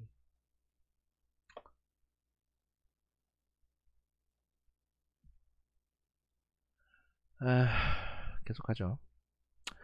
예를 들어 대구에서 활동하는 사회적 기업의 업종 분포를 볼 때 도소매업 약 160개, 교육 서비스업 약 37개, 예술 관련 서비스업 62개 등으로 조사되었으며 업종의 다양화 및 확장이 이루어지고 있지 않은 것으로 나타났다. 도시재생의 지속성을 담보하기 위해서 종종 사회적 경제가 연계되어야 한다는 주장이 제기된다. 그런데 사례로 제시되는 사회적 경제 조직 혹은 기업은 대체로 도시재생 사업이 시작된 대상지에서 설립된 기업이 아닌 경우가 많은 것이 현실이다. 그러니까 이제 어디인가에 있는 기업이 이 동네에 사업성이 있다고 생각되니까 들어와서 이 동네에서 영업을 한다는 얘기죠. 따라서 3년에서 5년 짧은 도시재생 사업 기간 내에 재생사업의 목적을 이행하고 이에 부응하는 새로운 사회적 경제 조직을 만들어내는 것은 사실상 매우 어렵다고 할 수 있다. 이게 전문가도 아닌 주민들이 주도적으로 해서 뭐 성공할 만한 그 사회적 협동조합, 그러니까 그 기업을 만드는 게, 성공할 수 있는 사업체를 만드는 게 쉬운 일이겠습니까? 진짜 어려운 일이죠. 아니, 사업가가 내가 여기서 돈 벌고 성공해야지라고 목적하고 들어와도 사실은 어려운 일인데 지역 주민들이 이걸 한다는 게 그렇습니다. 이게 이제 사실 이게 냉정하게 말씀드리면, 아주 냉정하게 말씀드리면 주인 없는 회사, 그러니까 모두가 다 주인이라는 거는요, 주인이 없다는 얘기예요. 그렇잖아요. 그러니까 너도 주인이고 나도 주인이다 그러면 주인이 없다는 얘기죠. 이게 뭐 주인이 있다는 얘기겠습니까? 그러니까 주인 없는 회사가 잘 될 리가 없잖아요. 그러니까 어떻게 보면 결과는 정해져 있는 겁니다. 제가 이걸 너무 비관적으로 말씀드린 것 같아요. 제가 말씀드릴 때마다 자꾸 이게 좀 굉장히 좀 마음에 걸리는데 지금 우리가 하는 일이 좀 그래요, 보면. 그래서 이런 말씀 드리는 겁니다. 제가 뭐 이게 재생사업이나 도시재생 일들을 막아라고 이런 말씀드리는 게 아닙니다. 좀 잘 되자고 하는 건데, 또 공무원들은 창의력이 없이 이제 뭐 당장 청와대에서 성과 내라고 하니까, 또 장관이 성과 내라고 하니까 예산 태워가지고 어떻게든 성과를 내보려고 하는 것 같고, 주민들은 뭐 지원금 좀 받아서 뭘 좀 해보려는 것 같은데, 그나마 주도적으로 뭔가 이거 사업체를 만들어서 뭔가 하는 사람이 아니면 그 성과조차도 사실은 좀 모호하다. 그런 거죠. 성과가 잘 안 난다라는 겁니다. 그 주민주도 협동조합의 사회적 경제 조직화 방안. 그래서 이제 어떻게 하면 주민주도 협동조합을 사회적 경제 조직으로 만들 수 있을 것인가에 대해서 고민을 해봤다는 건데요, 연구자가. 재생사업의 결과물로 건립되는 시설의 기능들이 대체로 마을 카페나 주민 사랑방, 작은 도서관 등 수익을 창출하기 어려운 사업 아이템이기 때문에 평균 연령 16세 이상으로 마을조합을 구성해서 시설이 유령 건물로 방치되지 않고 주민들의 사랑방으로 역할을 유지하는 것만으로도 어쩌면 조합의 역할은 충분히 하고 있다고 볼 수 있지 않을까 하는 질문을 조심스럽게 제기해본다. 마을관리협동조합이 도시재생사업의 지원 종료 이후에 그 지속적 확보를 목적으로 운영되어야 한다면 100% 주민만으로 구성된 협동조합을 고집하는 것은 현명하지 못할 수 있다. 또한 이 조합의 사업 영역이 도시재생사업지역에 한정된다면 표 4-4-1에 마을조합의 사업화 지원 방안 예시에서 제시된 것 같은 사업만으로는 수익성을 담보하는 것은 거의 불가능한 것으로 보여진다. 이 연구자도 이거 비관적이다 라고 보는 겁니다. 우리 현실에서 지금 되게 비관적이다 이거. 다시 말해서 주민주도 협동조합이 사업화를 통한 수익을 창출하기 위해서는 외부 인력이 조합에서 함께 활동해야 하며 전문가가 띄워줘야 된다는 거죠. 사업 영역은 사업 대상지만이 아닌 재생사업을 하는 곳들을 모두 고려해야 한다는 것이다. 그러니까 전방위적으로 돈을 벌어야 된다는 겁니다.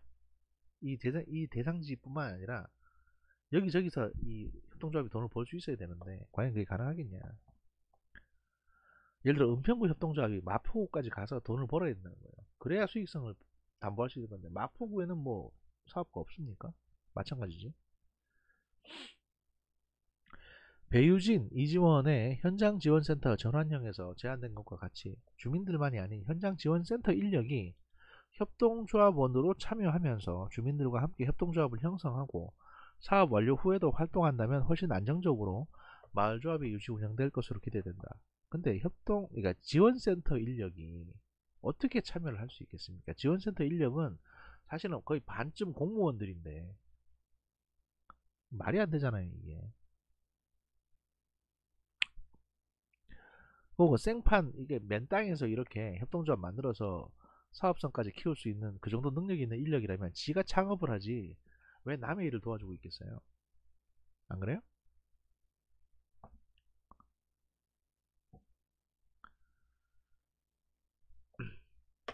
단 창신숭인 도시재생사업지원센터의 사례처럼 되지 않기 위해서는 지역 주민과 빈번한 소통과 신뢰를 바탕으로 한 지역의 대표성을 확보해야 할 것이다. 이 장신숭인 도시재생사업센터의 사례가 뭐냐면 2017년에 협동조합으로 전환했으나 지역 주민 참여율이 미흡하고 그 주민 공동 이용 시설을 이용한 자립적 사업 모델이 불확실. 그러니까 뭐 주민도 참여 협동조합에 조합원으로 안 들어오고 돈도 안 내고 조합비도 이 공동 시설도 제대로 운영이 안 되고. 근데 사실 이런 것들이 거의 대부분이거든요 지금. 그래서 정부는 야 우리 그냥 한 5천만 원 줄 테니까 니네 좀 커봐 라고 하는데 방법을 몰라요. 그리고 그 아는 전문가도 잘 안, 여기 와서 일 안 하려고 그러고. 왜냐면 자기 돈 버는 것도 아니고 왜 봉사를 와서 하겠냐고. 그런 능력이 있으면 지가 창업을 하든가 어디 그 전문 컨설팅 업체에 취직을 하겠죠. 공무원은 당연히 더더욱 여기 올 수 없는 거고요.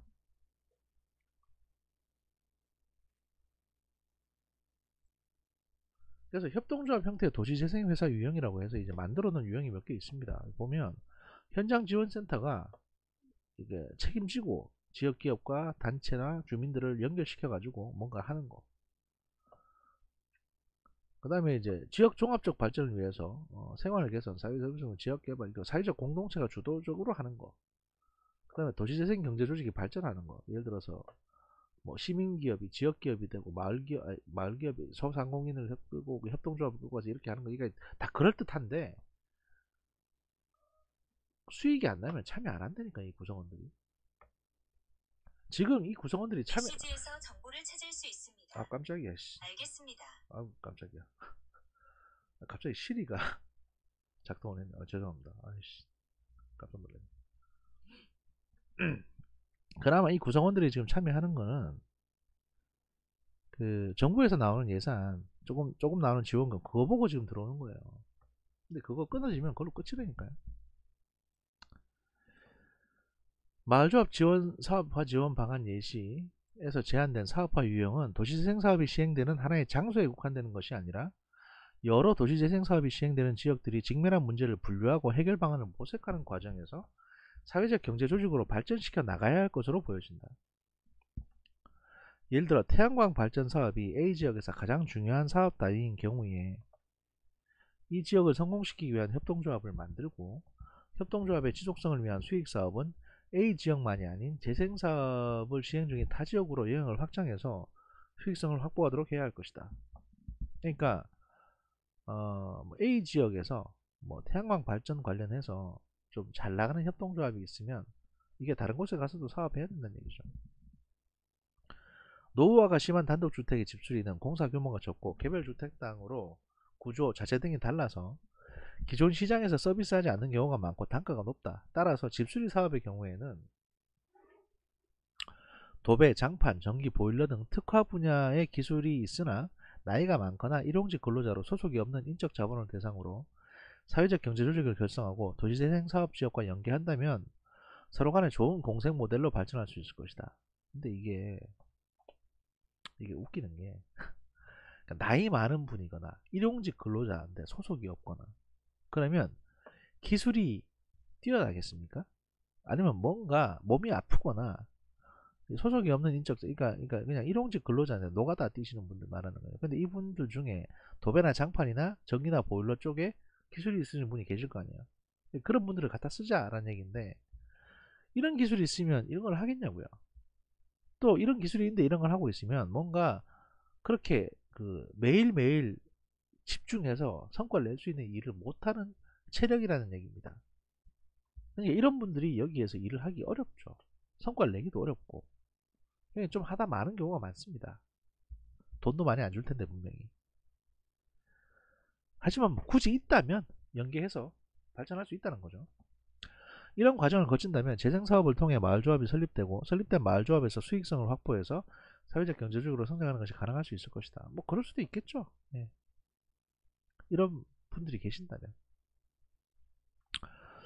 그래서 결론, 국가와 지자체가 예산을 투입해서 진행하고 있는 도시재생 뉴딜 사업을 통해서 주민 참여가 강조되고 적극적으로 반영되는 정책이 서서히 뿌리내리고 있다.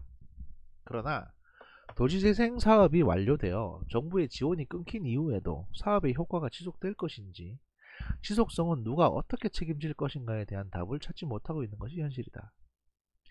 도시재생 뉴딜 사업의 결과로 작은 규모라도 커뮤니티 센터를 건립하고 소공원, 마을 텃밭 등을 확보해서 사람이 모일 수 있는 기회를 만들어주는 것은 바람직하다고 할 수 있다. 하지만 이러한 공간이 만들어지고 난 뒤에 유지 관리 주체가 없어서 공간이 비어있는 상태로 방치되거나 조성된 텃밭이 오히려 관리 소홀로 인해서 주민들 간의 분란의 소지가 종종 되고 있다. 그럼 텃밭에는 누군가는 심거든요. 채소를. 이게 공동 텃밭인데 여기다가 어떤 할머니가 상추나 이런 걸 잔뜩 심어가지고 뭐 자기가 그냥 이건 내 거라고 이래버리면 싸움 나는 거죠. 도시재생은 지역사회 구성원들이 공통의 문제를 해결하기 위해서 집합적으로 고민하고 행위를 실행하는 과정이라고 볼 수 있다. 사회 경제적, 물리적 환경 등을 모두 고려한 종합적인 개선을 추구하기에 다양한 이해관계자의 참여 및 협력은 필수적이다. 사업 대상지에 다양한 사업 주체가 존재하고 이들이 사업에 대한 수요를 느끼며 이러한 요구를 지자체에 전달하여 계획이 수립된다면 가장 바람직한 도시재생 뉴딜이 추진될 수 있을 것이다. 하지만 대체로 재생을 필요로 하는 지역에는 재생사업을 주체적으로 이끌 역량이 충분한 인적 자원과 단체, 조직 등이 부족한 것이 현실이다. 따라서 도시재생의 지속성을 담보하기 위해서 주민의 재생 역량을 강화하는 것은 필수적이며 이에 더해서 재생사업 대상지의 공간적 또 인구 사회적 성격에 따라서 주민과 신뢰가 구축된 사회적 경제 조직이 함께 형성 및 성장하는 것이 매우 중요하다. 이들 조직들은 주거 환경 개선 및 집수리 사업을 진행할 수도, 독거노인을 위한 사회복지 서비스를 제공할 수도, 문화예술 분야의 체험적 프로그램 운영을 담당할 수도 있을 것이다. 지역 주민의 노령화가 가속되는 인구 구조 변화를 고려할 때 사회적 경제 조직은 지역의 문제를 해결하는 원동력이자 지역 일자리를 창출하는 수단이 될 것이다. 도시재생과 사회적 경제 간의 연계는 아직까지는 실험적인 단계로 보여진다.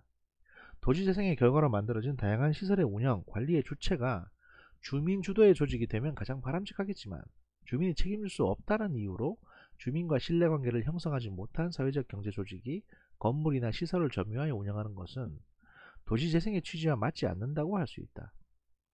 도시재생의 과정에서 수요가 발생하는 집수리, 빈집의 리모델링 및 재임대, 에너지 자립화 등의 사업을 담당하기 위한 사회적 경제 조직 또는 기업이 설립되는 것은 바람직하지만 주민의 욕구를 충족시키기 위해 건립되는 시설에서 주민이 배제된다면 주객이 전도되는 것은 아닐지 의문이다.